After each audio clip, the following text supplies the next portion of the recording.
পছন্দ হয়েছে? খুব সুন্দর বাবা, আই এম হ্যাপি। ওলে বাবা, মাই জিটি is happy, papa is also happy. হ্যাঁ, সেটা তো তোমাকে দেখেই বোঝা যাচ্ছে যে তুমি কতটা হ্যাপি। সত্যি রুমেলি, তোমার জন্যই পুরোটা পসিবল হলো। তুমি আজকে দিদিকে না নিয়ে এলে আমি এতটা কাছ থেকে ওকে এখনই কাছে পেতাম না। তুমি কি এই জন্য আমাকে এখন থ্যাঙ্কস বলবে? আসলে কি বলতো, দিদির মধ্যে না একটা ম্যাজিক আছে, খুব তাড়াতাড়ি না আপন করে নিতে পারে মানুষকে। আর তাছাড়া দীপ আর দিদি, ওরা দুজনে কি আমার কাছে আলাদা বলো?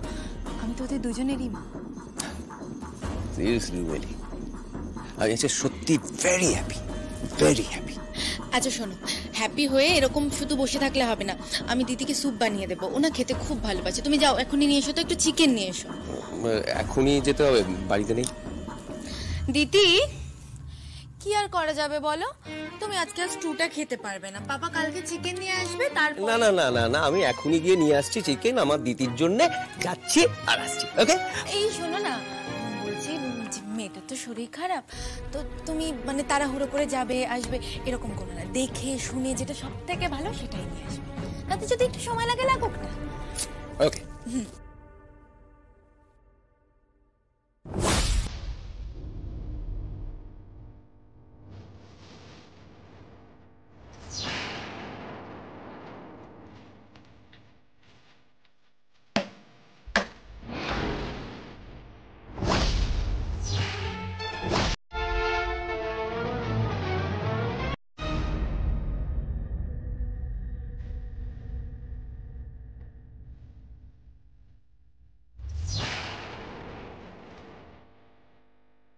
দিদি শোনো না, বাবা যতক্ষণ বাজার থেকে আসছে আমি তোমাকে নেল পলিশ পরিয়ে দিই।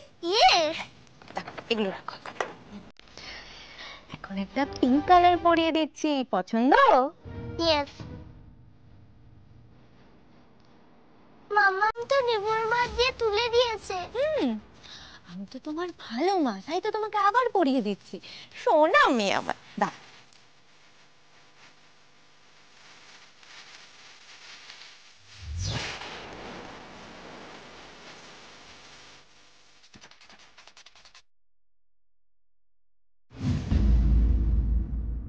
আনন্দি, কি হয়েছে? তোমাকে এরকম আবার টেন্স দেখাচ্ছে কেন?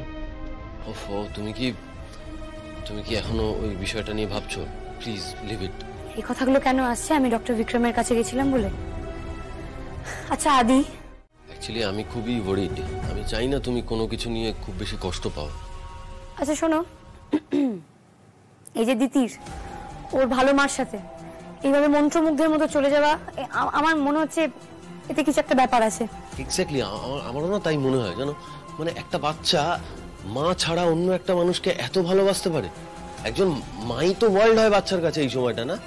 ব্যাপারটা স্বাভাবিক নয়। আমার কেন জানি না এখন মনে হচ্ছে দিদির অসুস্থতার কারণ ওই বাড়িতেই লুকিয়ে আছে।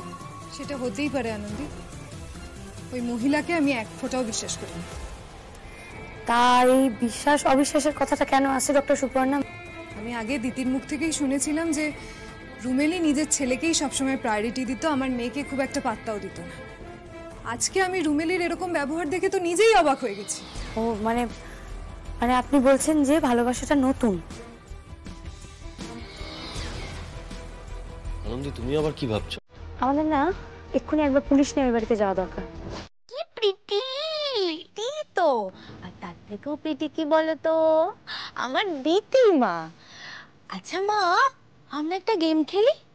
শোন, তুমি এই হাতটা এভাবে মুখের কাছে নাও তো। এবার একটা একটা করে আঙুল তুমি মুখের মধ্যে দেবে আর আমি টাইম দেখবো। মা বলেছে এটা তো ব্যাড হ্যাবিট। দিদি, এটা তো গেম, এখানে গুড ব্যাড এগুলো কিছু হয় না, ঠিক আছে? এখন তোমার টান, তারপর আমিও খেলবো। নাও নাও, তুমি মুখে হাত দাও। তুমিও খেলবে? খেলবো তো, আমি খেলবো, ভাই খেলবে, পাপা আসলে পাপা খেলবে, কিন্তু তুমি শুরু করো এখন। ওকে? নাও নাও নাও, মুখে দাও, আমি টাইম দেখছি। স্টার্ট। দীপ লুক, আমি জিতে যাব। হ্যাঁ তো, দাও দাও দাও, মুখে হাত দাও, দাও।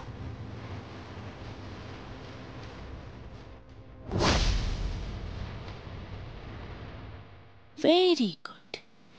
কেমিক্যাল লাগানো নীল পলিশ থেকে সবটা কেমিক্যাল উঠে তোমার পেটে চালান হয়ে গেছে। শোনো মা, তুমি মরবে, খুব তাড়াতাড়ি মরবে, আর আর তোমার ভালো মা খুব হ্যাপি। বেড়াবি বেড়াবি মুখে আঙুল দেওয়া বেড়াবি। না না, এটা ব্যাড হ্যাবিট হবে কেন? আমি বলছি তো এটা গুড হ্যাবিট।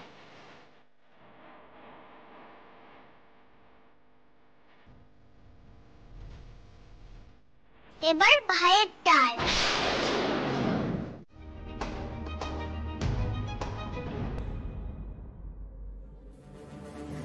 এই যে ওনার মেন্টাল কন্ডিশন নিয়ে কেন আমি কথা বলতে পারবো না? হ্যাঁ, কেন ওনার মেন্টাল কন্ডিশন নিয়ে কথা বলা যাবে না? আর এ কথা তো ঠিক যে ডক্টর সুপর্ণার মেন্টাল কন্ডিশন ঠিক নেই। Doctor Suparna, by the way, আপনি দিদিকে বলেছেন যে আঙুল খাওয়া ইজ আ গুড হ্যাবিট।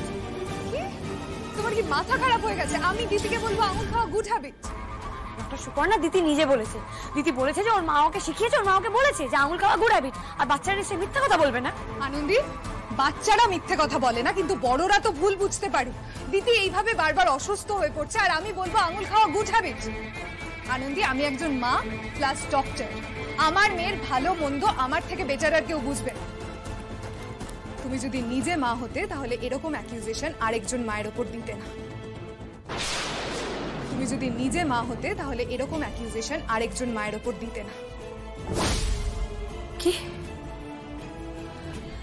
কি বলে গেল উনি? আমি মা হতে পারিনি বলে ওকে এত বড় কোটা। আমি মা আনন্দী